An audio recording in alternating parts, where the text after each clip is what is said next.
అందరికీ నమస్తే. మనం ఒక పుస్తకం తీసుకొని డైరెక్ట్గా ఒక మధ్య పేజీ ఓపెన్ చేసి చదివితే మనకు అర్థమవుతుందా ఆ పుస్తకంలో ఏముందో? పూర్తిగా మనకు తెలియదు. దాని ముందు ఏం జరిగిందనేది ఆ పేజీకి ముందు ఉన్నటువంటి పేజీల్లో ఏం చెప్పబడిందో మనకు తెలియదు. అలాగే మానవుడి జన్మ కూడా అలాంటిదే. ఈ జన్మని మనం పరిశీలించుకున్నప్పుడు, మన గత జన్మల గురించి మనకు తెలియనప్పుడు, ఈ జన్మలో మనం ఎవరో, ఏం చేస్తున్నాము, మనం ఎక్కడ ఉన్నాము అనే వాటి మీద మనకు అవగాహన తెలియదు. మరి ఆ పుస్తకం ముందు నుంచి చదువుతున్నట్లయితే మనకు పూర్తిగా అవగాహన ఉంటుంది. ఆ పుస్తకంలోని ఒక్కొక్క పేజీని మానవుడి యొక్క ఒక్కొక్క జన్మగా భావించవచ్చు. మరి ఆ పేజీలను చదివినప్పుడే ఈ పేజీ ప్రస్తుతం మనం చదువుతున్న పేజీ అర్థమవుతుంది. గతాన్ని మనం తెలుసుకున్నప్పుడే ప్రస్తుతం మనకు ప్రయాణం అర్థమవుతుంది. జన్మ పరంపరలోని తుది దశలలో తాను ఎవరో తెలుసుకోవాలని కోరిక మొదలై ఒకానొక అజ్ఞాని ఒకానొక జిజ్ఞాసుగా మారుతాడు. జిజ్ఞాసు ఒకానొక గురువు ద్వారా ధ్యాన మార్గం తెలుసుకొని ధ్యాన సాధన చేసి ఆత్మజ్ఞానం పొందుతాడు. ఈ విషయమై భగవానుడు గీతలో ఏం చెప్పాడో తెలుసుకుందాం. బహూని మే వ్యతీతాని జన్మాని తవ చార్జున తాన్యహం వేద సర్వాణి నాత్వం వేత్త పరంతప. ఇది 4వ అధ్యాయం 5వ శ్లోకం. దీనొక భావాన్ని గ్రహిద్దాం. ఈ జన్మ కన్నా ముందే నీకు నాకు అంటే కృష్ణుడికి అర్జునుడికి అనేక జన్మలు గడిచాయి. అవి నాకు తెలుసు, నీకు తెలియవు.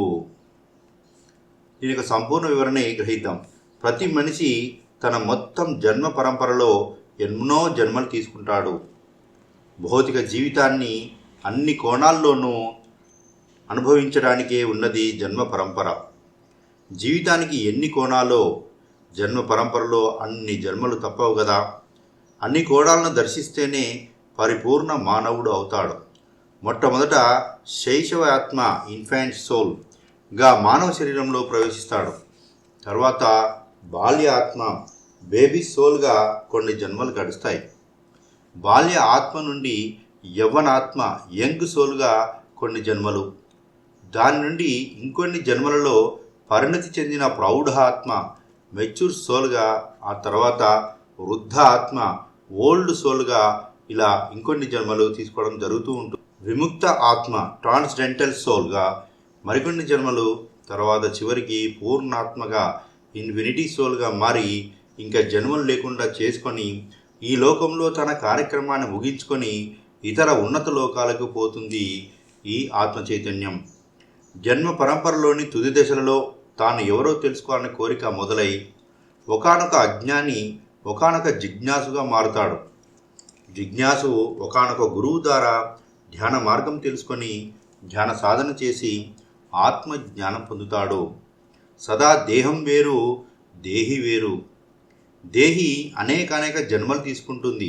దేహం అంటే ఈ శరీరము, దేహి అంటే ఈ దేహానికి ఆధారమైనది ఆత్మ పదార్థము, దైవము, భగవంతుడు, ఏ పేరైనా పిలిచిన అదే చైతన్యం. సదా దేహం వేరు, దేహి వేరు. దేహి అనేక జన్మలు తీసుకుంటుంది.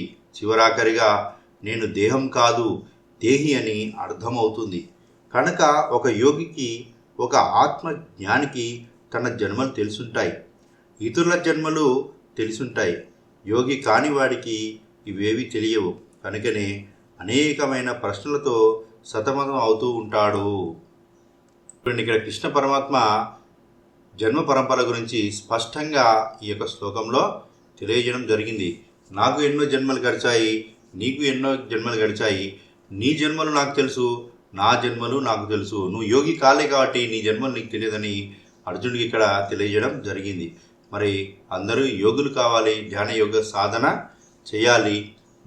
మన పుస్తకంలో పేజీలన్నింటినీ మనం అర్థం చేసుకున్నట్లయితే మనం ఎక్కడ ఉన్నాము, ఏం చేయాలనే విషయాలు కూడా మనకి అర్థమవుతుంది.